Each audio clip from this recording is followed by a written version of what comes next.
C'est par ces gestes que Jésus aimera manifester la miséricorde de Dieu.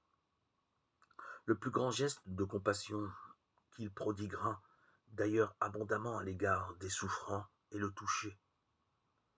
Souvent aussi ce geste sera accompagné d'une parole ou d'un regard. Bon nombre de guérisons des évangiles font intervenir le geste qui consiste à toucher le malade.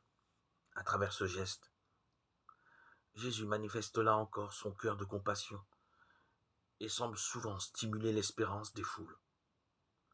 Une force sort de lui, souvent à travers ce geste, mais c'est plus que cela.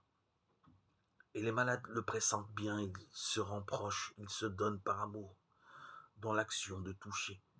Si bien que certains, telle la femme qui était en perte de sang, cherchent moins à être touchés qu'à toucher eux-mêmes.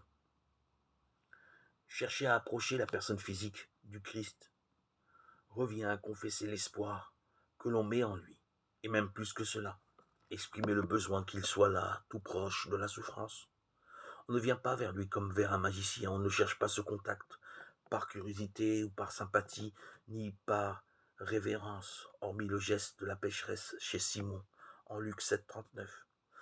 On vient à Jésus par besoin d'être soulagé, certes, ou de recevoir une bénédiction, mais plus encore parce qu'il sait se rendre proche, compréhensif, compatissant.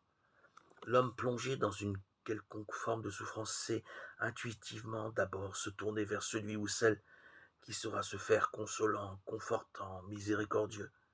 C'est pour cette raison première que l'on souhaite toucher le Christ, ou que ce dernier touche de sa propre initiative les différents lieux de souffrance.